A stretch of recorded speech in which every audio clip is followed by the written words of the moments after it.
19 de janeiro de 1982. São Paulo, Brasil. Na madrugada silenciosa, uma ambulância corre desesperadamente pelas ruas em direção ao Hospital São Paulo. Dentro dela, médicos lutam freneticamente para reanimar uma mulher de 36 anos que chegou em parada cardíaca. Todas as tentativas são inúteis. Às 6h45 da manhã, Elis Regina Carvalho Costa é declarada morta. A notícia se espalha como um choque elétrico pelo Brasil.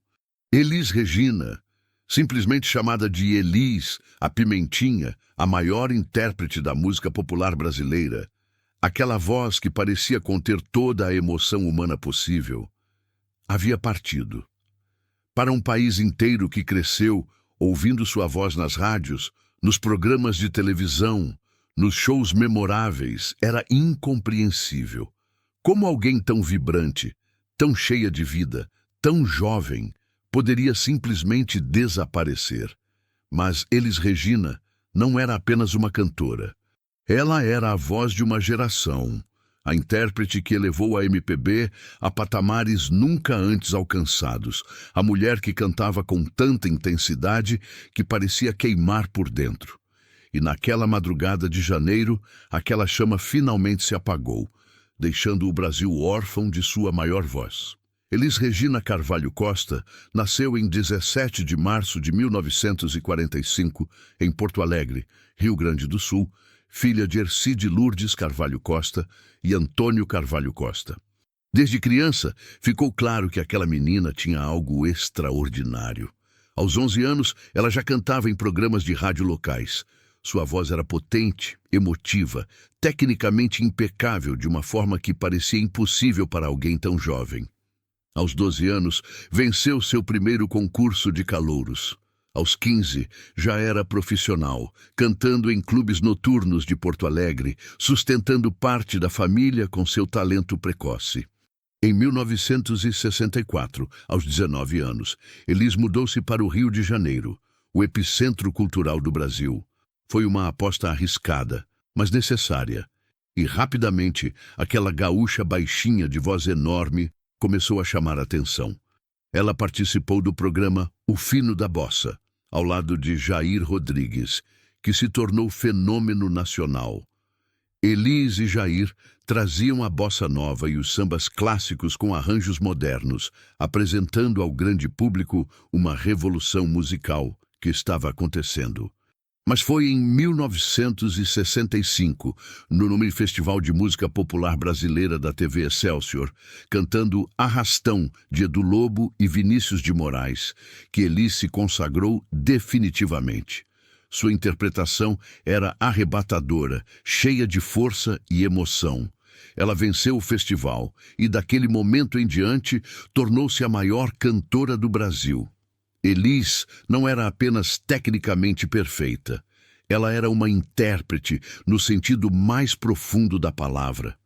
Quando cantava, ela vivia cada palavra, cada emoção, cada nuance da música. Compositores brigavam para que ela gravasse suas canções, porque sabiam que Elis transformaria qualquer composição em obra-prima. Ela gravou Tom Jobim, Chico Buarque, Gilberto Gil, Caetano Veloso, Milton Nascimento, Ivan Lins, João Bosco, e cada interpretação era definitiva, como Nossos Pais, de Belchior, Águas de Março, de Tom Jobim, O Bêbado e a Equilibrista, de João Bosco e Aldir Blanc, Atrás da Porta, de Chico Buarque. Quando Elis cantava, aquelas músicas se tornavam eternas. Sua voz tinha um alcance impressionante, mas o que a tornava única era a emoção. Elis cantava com o corpo inteiro, com a alma exposta. Ela gesticulava intensamente, fechava os olhos, vivia cada segundo da canção. Alguns críticos diziam que ela exagerava, que era teatral demais, mas o público amava exatamente aquilo. Elis não fingia emoção, ela a sentia e a transmitia com uma honestidade brutal, que tocava profundamente qualquer um que a ouvia. Suas apresentações ao vivo eram eventos catárticos. Plateias inteiras choravam ouvindo-a cantar. Mas por trás da artista brilhante havia uma mulher de personalidade forte e temperamento explosivo.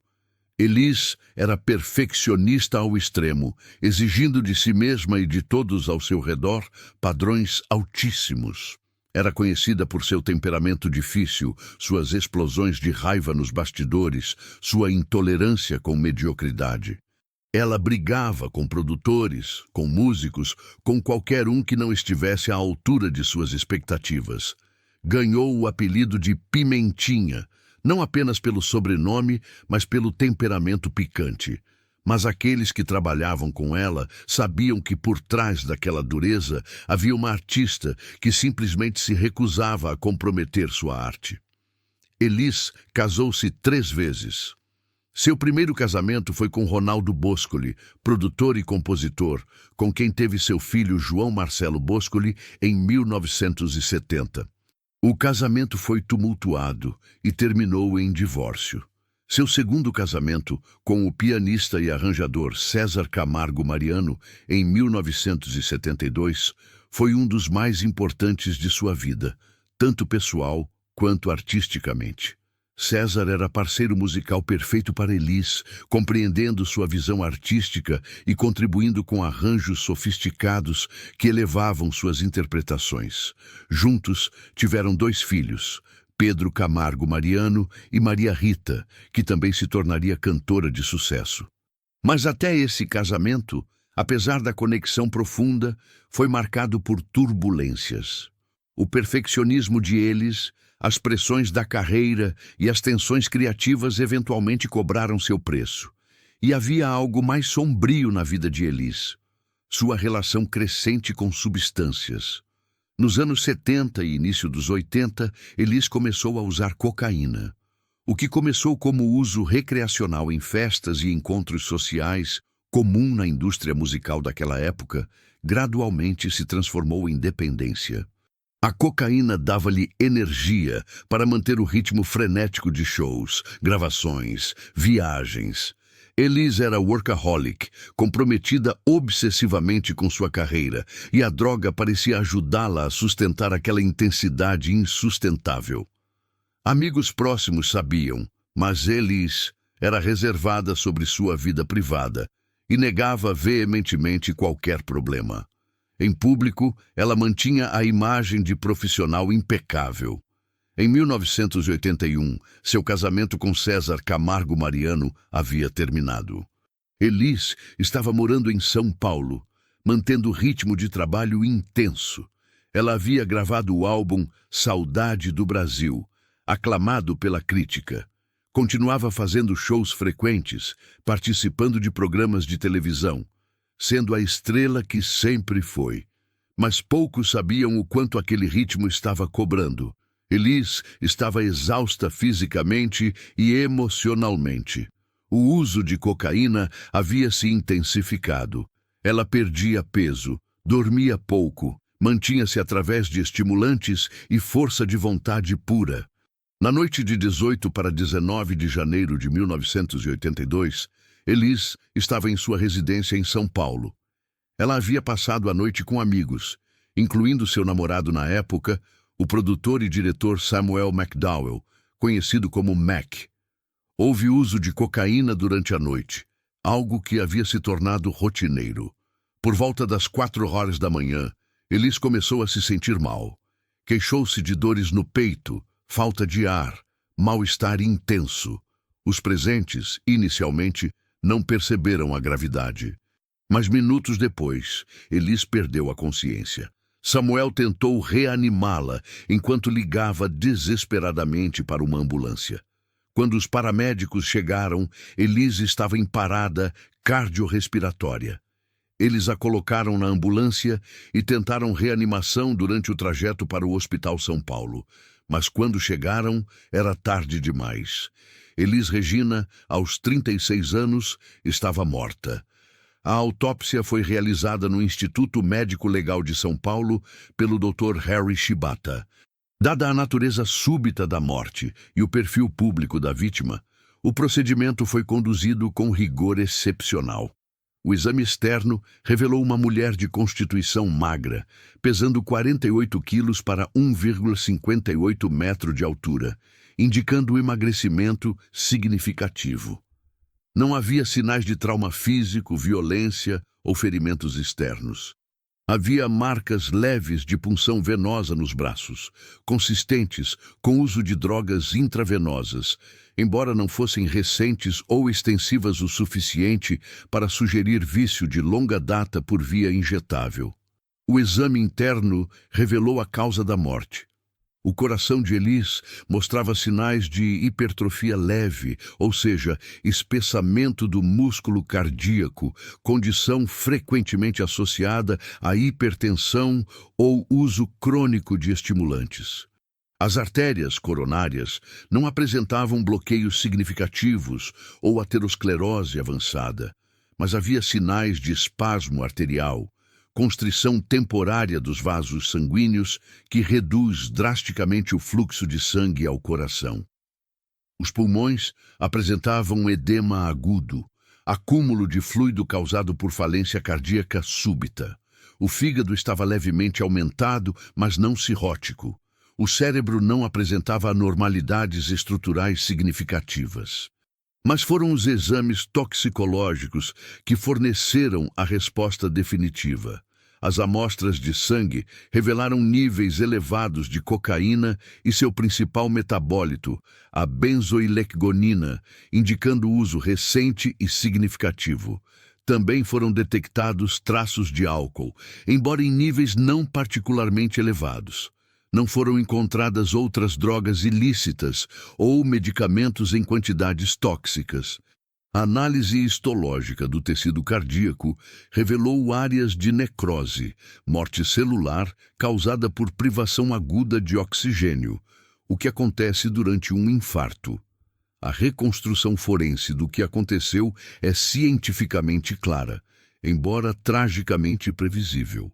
Elis usou cocaína naquela noite, provavelmente por via intranasal inalada. A cocaína tem efeitos cardiovasculares profundos e perigosos. Ela aumenta drasticamente a frequência cardíaca, eleva a pressão arterial a níveis extremos e causa vasoconstrição, estreitamento dos vasos sanguíneos. Em usuários crônicos ou em doses elevadas, pode causar espasmo coronariano severo, onde as artérias que suprem o coração se contraem violentamente, cortando o suprimento de sangue ao músculo cardíaco.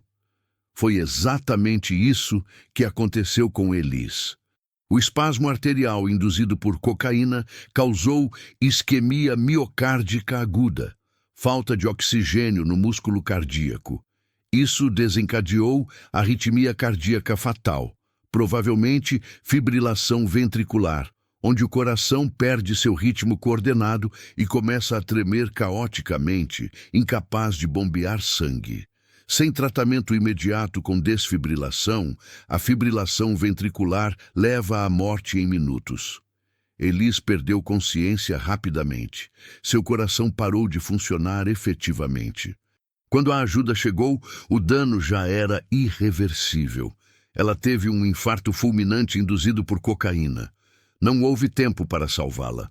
O laudo oficial do IML declarou morte por infarto agudo do miocárdio decorrente de intoxicação por cocaína. A conclusão foi inequívoca. Elis Regina morreu devido ao uso de cocaína.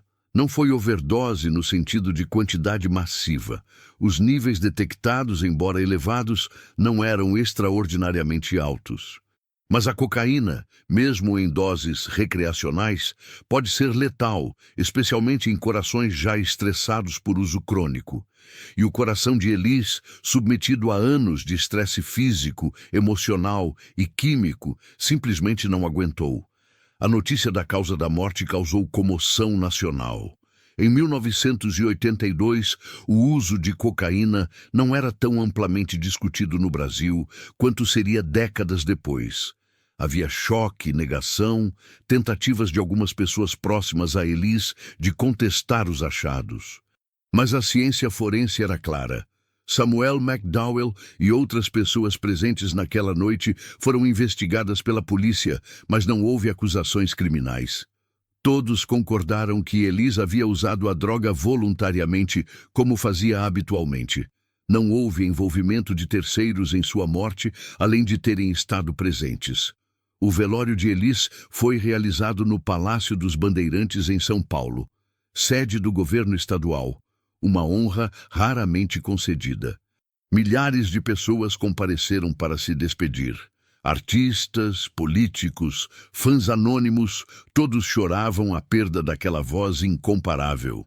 Seu corpo foi enterrado no cemitério do Morumbi, em São Paulo. O Brasil inteiro estava de luto. Rádios tocaram suas músicas ininterruptamente.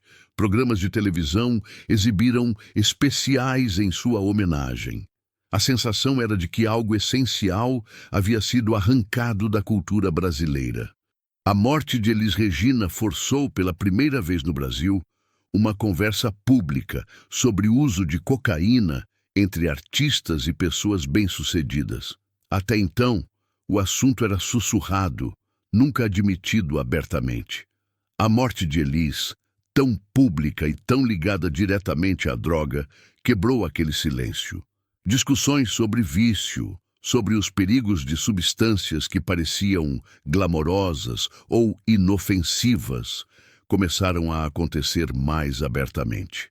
Sua morte serviu como aviso trágico de que nem talento, nem sucesso, nem juventude imunizam contra as consequências devastadoras do uso de drogas. Mas como devemos lembrar de Elis Regina? Pela tragédia de sua morte prematura ou pela magnificência absoluta de sua arte que continua viva e vibrante até hoje? A resposta está em cada canção que ela interpretou, em cada nota que ela cantou com aquela intensidade que era só dela, em cada momento em que ela provou que música brasileira podia alcançar a perfeição. Elis Regina não era apenas uma cantora. Ela era a intérprete da música popular brasileira. Sua técnica vocal era impecável, controle de respiração perfeito, dicção cristalina, capacidade de transitar entre registros com facilidade impressionante, alcance que ia do grave profundo ao agudo poderoso. Mas técnica não explica Elis. O que a tornava única, insubstituível, era a emoção. Elis não cantava músicas. Ela as habitava, as vivia, as transformava em experiências viscerais. Quando ela cantava como nossos pais, você sentia o peso da passagem do tempo, o conflito geracional, a melancolia da juventude perdida.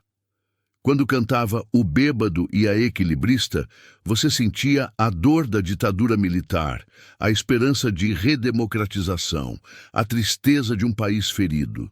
Seu repertório era vasto e eclético. Elis gravou samba, bossa nova, MPB, jazz, até rock e música latina. Ela tinha a capacidade rara de respeitar o gênero musical, enquanto imprimia sua personalidade única em cada interpretação. Compositores consideravam uma honra ter suas músicas gravadas por Elis, porque sabiam que ela elevaria a composição a outro nível. Tom Jobim, notoriamente exigente, disse que Elis era a melhor intérprete de suas canções. Chico Buarque compôs Atrás da Porta, especificamente imaginando a voz de Elis. Milton Nascimento chamou-a de a maior cantora que o Brasil já teve. Seus álbuns são considerados marcos históricos. Elis and Tom, gravado com Tom Jobim em 1974 em Los Angeles, é frequentemente citado como o melhor álbum de música brasileira de todos os tempos. A química entre Elis e Tom era mágica.